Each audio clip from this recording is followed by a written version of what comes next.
หวังสามัคคีฮักพ้องกันฮักชาติฮักประเทศเขา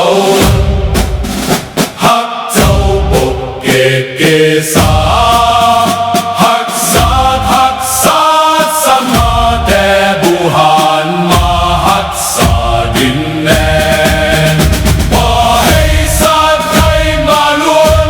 ฮาวีอบอุ่นอย่าแย่งสิ่งเอาให้คืนเข้ามาลู่วุ่นวายสู้จนตัวตายต้านทานศัตรูสวยเสพสู้เลือดเนื้อเสียเผาฟื้นฟูผู้เอาบรรเทาทุกข์กันฮักษาศาสนาแต่บ่ห่างมาฮักษาดินแดน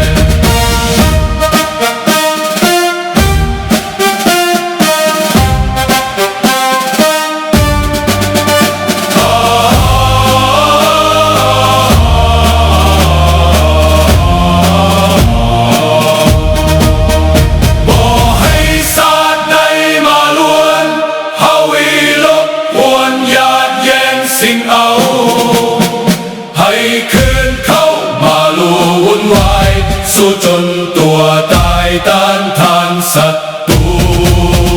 สวยเสพสู้เลือดเนื้อเสียเผาฟื้นฟูผู้เอาบรรเทาทุกข์กันสวยเสพสู้เลือดเนื้อเสียเผา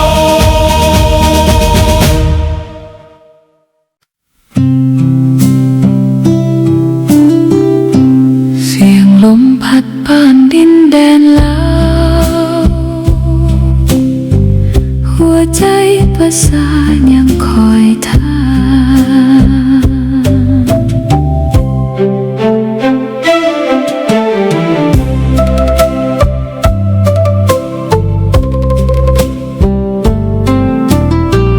จากดินแดนไกลข้ามฟ้ามาถึง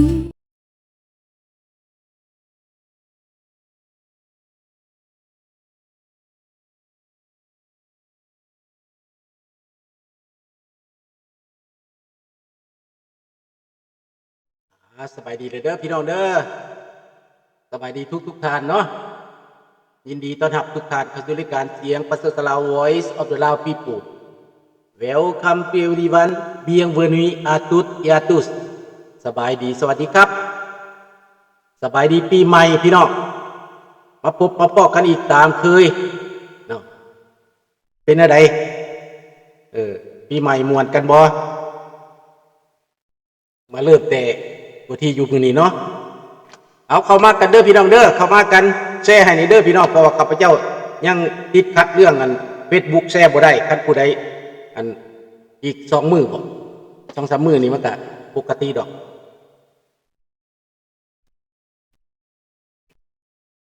เอา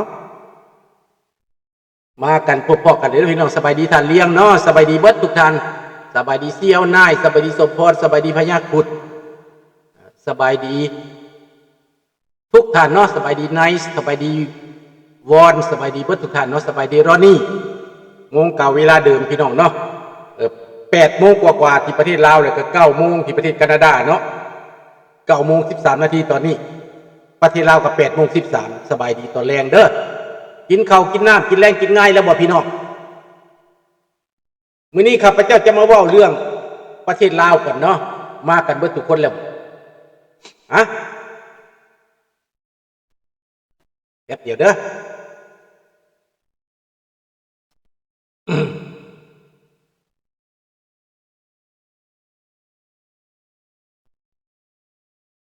ข้าพเจ้าบอกว่าประเทศลาวตอนนี้กลายเป็นลัทธิจักรจั่นลัทธิจักรจั่นมันเป็นอะไรลัทธิจักรจั่นจักรจั่นมีแต่ห้องทางในท้องผูกมีแต่อวดแต่อ้างมีแต่เสียงจักรจั่นมันอยู่ในจักรจั่นพี่น้องเคยไปที่จักรจั่นทางในบ่มีหยังอาหารก็บ่มีท้องเป่าจักรจั่นท้องเป่าเด้ห้องเบิดมือเบิดเว้นห้องขับฟ้าขับดินสบายดีท่านเลี้ยงไส้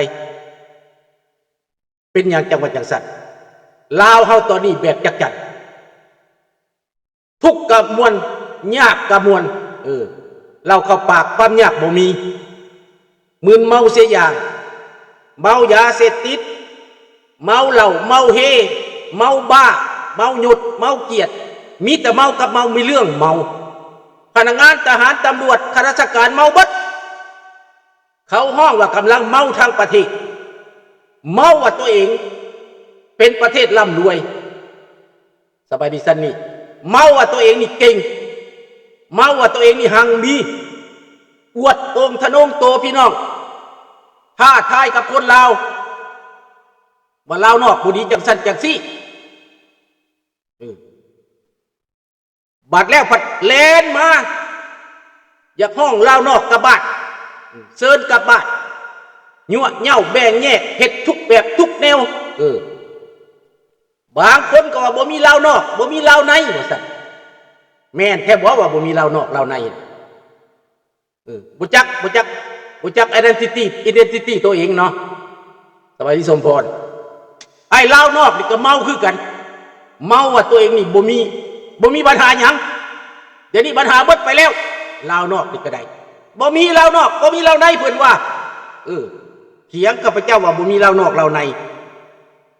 ความจริงเป็นแน่นั้นบ่สมพรบ่มีลาวนอกลาวในแม่นบ่เฮาก็สิหลงสติปานนั้นเพิ่นว่าบ่มีลาวนอกลาวในลาวอยู่อเมริกาลาวอยู่แคนาดาเป็นหยังซั่นเป็นลาวอีสานความหมายเพิ่นอยากลุบอยากเหยียบอยากลึบอยากปิดบังว่าซั่นไปเขาฮ้องว่าอยากกามูฟเลอยากปิดบังอยากเสื่อมซ่อนเฮ็ดกามูฟลาชน่ะเขาฮ้องว่าเป็นกระป๋อมบ่ซั่นเปลี่ยนสีอยากเปลี่ยนสีกระป๋อมตัวเดียวนั่นแหละเปลี่ยนสีนั่นเปลี่ยนสีนี่ว่าซั่นไปเขาฮ้องว่ากระป๋อมเปลี่ยนสีบ่มีลาวนอกบ่มีลาวในเพิ่นว่าเพิ่นเถียงข้าพเจ้าได้ข้าพเจ้าก็อยากตอบว่าสิบ่มีลาวนอกลาวในจังได๋อพยพหนีมาเป็นล้านคือล้านลืมแม่นบ่คือสิแม่นเพิ่นลืมเนาะลืมก็อย่ามันบ่มันหนีบ่รอดดอกว่าอันบ่มีลาวนอกลาวในน่ะเดี๋ยวนี้มันมีลาวนอกอีกชนิดนึงลาวนอกที่ว่าเฮ็ดเวียกอยู่ไทยอันนี้ก็ลาวนอกมาอยู่ไทยเป็น20-30 ปีบ่ได้เมืองหลังเทื่อผู้หญิงก็ได้ลูกได้ผัวยักสนุกสุขสบายกับบ่ฮู้บางคนก็โชคดีก็สบายไปผู้มาเอาเมียบัดนี้บางคนก็อยู่ได้บางคนก็อยู่บ่ได้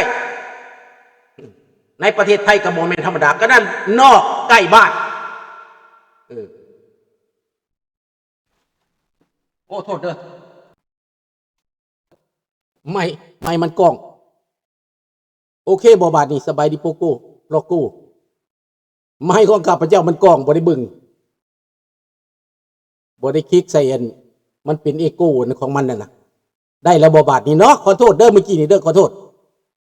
ดังนั้นเพิ่นว่าบ่มีลาวนอกลาวในหั่นน่ะลาวนอกอันหนึ่งเป็นใกล้บ้านลาวนอกอันสองเป็นไกลบ้านไกลอีหลีไกลเป็นหมื่นลี้พันลี้ไกลจนว่าขอบใจอามิโกเนาะดังนั้นเพิ่นปฏิเสธเป็นหยังเขาจังเว้าแบบนั้นเขาอยากกบเกลื่อนเขาอยากปิดบัง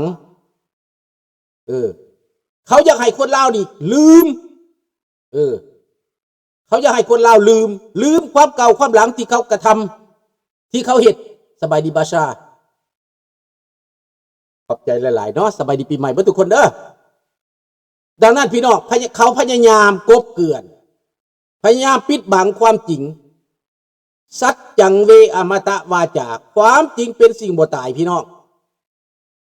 อันนี้คือความจริงการกระทำการประพฤติการเหตุการกระทำมันมีผล50 ปีแล้วมันยังมีผลอยู่ลูกหลานที่เพิ่นว่าเขาสิตายเห็นนะครับหนีตีส่งง่ายกว่าพระเจ้าแผ่นดินสมัยก่อนขับไล่พระเจ้าฟ้างุ่มลองแพ้ไหลน้ำไป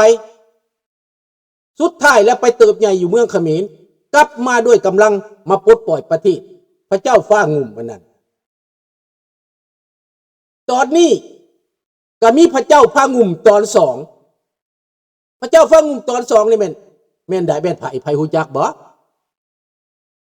พระเจ้าพางุ่มตอนสองนี้ลูกหลานพระเจ้าพางุ่มตอนสองพัดบ้านภาคเมืองอีกรอบสองรอบนั่นกลับมาจากเขมรรอบนี้กลับมาจากตะวันตกพี่น้องพระเจ้าฟ้าทรายสุริวงศ์สว่างมาด้วยอำนาจบารมีมาด้วยความดีความชอบมาด้วยความถูกต้องมาด้วยความเป็นธรรมมาด้วยสันติภาพมาด้วยความยุติธรรมมาด้วยความชอบธรรมพี่น้องแตกต่างกันบ่แม่นความมุนแรงบ่แม่นความคิดตัวเป็นเรื่องจริงเป็นเรื่องจริง50 ปีผู้ใดปิดบ่ได้ผู้ใดบังบ่ได้เป็นเรื่องจริงนี่แหละเรื่องจริงมันกำลังมาน้องจันทวีสบายดีน้องจันทวีความจริงปรากฏเผด็จการใจสิขาดเผด็จการกระวนกระวายกระหนกระหวายอ้าวเดี๋ยวนี้ต้องสร้างลัทธิจักรันออกกฎอุบายพญานามาสอนไซกับพญานาวอกเวียงทองน้องชายอยู่สภาประธานประเทศข้าวท้องลอยออกนโยบายปีนี้พวกเขาต้องมวนต้องสังสรรค์กันอย่างไงต้องเฮ็ดให้คึกคืนมีเงินเท่าไรก็ทุ่มกันเอาหมดเอาไปร้องให้หมดมันมวนปีใหม่นี่แต่งตันคึกคืนแต่งเติมให้มันคักเฮ็ดหอประสาทราชสว่างเสลิมสลองยังไงครบ50 ปีเนี่ยเขาห้องว่าลัทธิจักจันแสดงโตเอาอย่างไงประชาชนทุกยากปากหมองหลังจากปีใหม่จบไปแล้วกลับไปบ้านเข้าสีกอกหมอกับบ่มีบางคนเงินสิค่าน้ำค่าไฟกับบ่มีเงินค่าน้ำมันรถกับบ่มีเมียก็ด่าว่าจังไดปักตายเวรมึงเอ้ยมือหนึ่งมึงก็บ่กลับเข้ามาเฮือนมึงเมาแต่มวนเนาะลูกได้กินขี้กระยามันเนาะดูได้เมียด่าได้ในตอนลัทธิจักจันนี่มันเป็นแบบนั้นได้ข้าพเจ้าได้ข้อมูลมาจากในประเทศพี่น้องเขาบอกว่า7 มื้อ 7 คืนมันมวนตั้งแต่เริ่มปีใหม่นี่7 มื้อ 7 คืนบ่กลับบ้านอ้ายผัวก็บ่กลับบ้านอ้ายลูกชายลูกสาวก็บ่กลับบ้านงัวควายไปเขาก็บ่สนเขาน้ำซ้ำปลาก็บ่สนกินทั้งหน้าตายทั้งหน้ามีหยังกระสวบไปกินไปจักจันบางเถื่อบ่ได้กินเต้นอยู่บัดมื้อบัดคืนเป็นหยังมันจะเต้นแบบนั้นเพราะว่ามันโดบยาเข้าไปเสียงดนตรีเพิ่มขึ้นมาดนตรีดังๆเอาเสียงดังๆเต้นดังๆดิสโก้ดังๆวัดตุฮิปฮอปเข้ามาจักจันสมัยนี้นับตั้งแต่11-12 ปีจักจันเดี๋ยวนี้นะพ้องโคงกันหมดเบิดประเทศเป็นแนวนั้นหลังจากปีใหม่จบไปแล้วอีก2-3 วันมื้ออื่นมื้อฮื้อนี้มาบ้านเมียถามพอมันเขาสิเอาเงินในใส่มาใส่หนี้เขาเดี๋ยวนี้เขามาทวงหนี้แล้วสบายดีลุงทองแม่นแล้วเขาเฮ็ดบุญสงกรานต์แต่ว่าสำหรับพวกเฮาอยู่นอกนี่ขนาดว่าเฮามีเงินกินได้ข้าพเจ้ากระมวลตั้งแต่วันเสาร์ซื่อๆได้เสาร์แล้วนี่ไปมวนเท่านั้นได้เสาร์มื้ออื่นนี้ก็ไปตักบาตรทำบุญมันเป็นปกติแม่นบ่ที่เฮาอยู่ในต่างประเทศน้องจันทวีสบายดีอันดูบาดนี้พี่น้องอยู่อเมริกาเขาก็มวนเป็นวันเนี่ยเขามวนตั้งแต่วันเสาร์วันเขาจัดงานเท่านั้นเขามวนเขาไม่ได้ไปมวน7 วันคือเมืองลาวได้เมืองลาวได้ไปมวน7 วันมวน7 วันบอกกินบ่นอนบอกกลับบ้านกลับจอง